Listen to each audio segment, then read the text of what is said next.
NDA Modi ప్రభుత్వం ప్రవేశపెట్టిన 48.20 లక్షల కోట్ల బడ్జెట్ బడా కార్పొరేట్ల లాభాల కోసమే తప్ప దేశ ప్రజల మౌలిక సమస్యలను పరిష్కరించే విధంగా లేదని న్యూ డెమోక్రసీ జిల్లా సహాయ కార్యదర్శి దాసు, అఖిల భారత రైతు కూలీ సంఘం జిల్లా అధ్యక్షులు వేల్పూర్ భూమయ్యలు మక్లూర్ మండలంలోని మానిక్ బండార్లో జూలై 25న పత్రికా సమావేశం నిర్వహించి మాట్లాడారు. ఈ సందర్భంగా వారు మాట్లాడుతూ ఎన్డీఏ భాగస్వామ్య పక్షాలైన తెలుగుదేశం, జేడీయూలకు ప్రాధాన్యత ఇచ్చి తెలంగాణ రాష్ట్రంపై కక్షపూరితంగా వ్యవహరించిందని, దేశంలోని విద్య, వైద్యం, ఉద్యోగ, ఉపాధి అవకాశాలు కల్పించి ప్రజల కొనుగోలు శక్తిని పెంపొందించే అంశాన్ని మోడీ సర్కార్ పూర్తిగా విస్మరించిందని, నిత్యావసర సరుకుల ధరలను నియంత్రించి సామాన్యులపై భారం తగ్గించే చర్యలు తీసుకోకపోవడం విచారకరమని తెలిపారు. ఈ కార్యక్రమంలో న్యూ డెమోక్రసీ నాయకులు కృష్ణగౌడ్, రవి, నగేష్ తదితరులు పాల్గొన్నారు.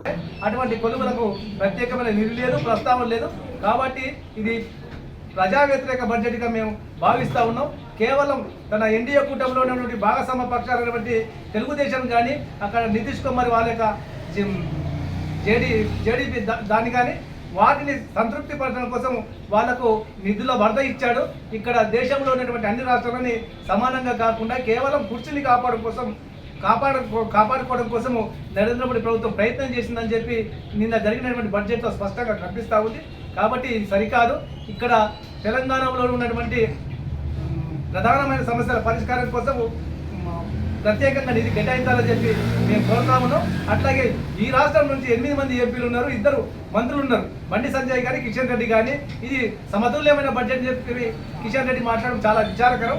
మీరు ఇంతమంది ఉండి మనకు తెలంగాణ కనీసం నిధులు చేయనటువంటి వాళ్ళు మీరు తప్పుడు పద్ధతిలో ప్రచారం చేయడం సరికాదు. ఇప్పటికైనా మోడీ తన కుర్చీ కోసం కాదు, దేశ ప్రజల మౌలిక సమస్యలు పరిష్కారం కోసం మాత్రమే బడ్జెట్ ఉండాలి. దానికి భిన్నంగా ఉంది కాబట్టి ఇది సరికాదని చెప్పి సిపిఎంఎల్ డెమోక్రసీగా మేము భావిస్తూ ఉన్నాం. నిన్న ప్రవేశపెట్టినటువంటి బడ్జెట్ ఏదైతే ఉందో కేంద్ర ప్రభుత్వం పార్లమెంట్లో, అది ప్రజా వ్యతిరేక, రైతు వ్యతిరేక బడ్జెట్గా మేము అఖిల భారత రైతు కూలీ సంఘంగా మేము భావిస్తూ ఉన్నాం.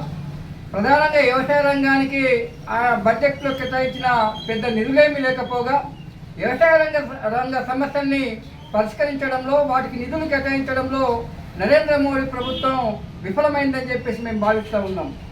ప్రధానంగా ఏదైతే రైతు ఉద్యమానికి ఇచ్చినటువంటి హామీలు ఏవైతే ఉన్నాయో ఆ హామీల వెలుగులో ఇలా బడ్జెట్ రూపకల్పన లేకపోగా, పైగా ఇంకా వ్యవసాయ రంగాన్ని ఇంకా క్షీణింపజేసేటువంటి దశలోనే వాళ్ళ ప్రయత్నాలు కొనసాగుతున్నాయని చెప్పేసి మేము భావిస్తూ ఉన్నాం. అందుకని ఇలా ఖచ్చితంగా ఇది రైతు వ్యతిరేక ప్రభుత్వం అని చెప్పేసి రైతు వ్యతిరేక బడ్జెట్గా మేము భావిస్తూ ఉన్నాం.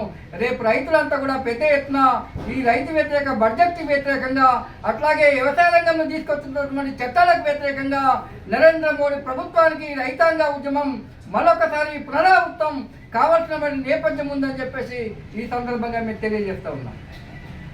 మరిన్ని అప్డేట్స్ కోసం మా ఛానల్ని సబ్స్క్రైబ్ చేయండి.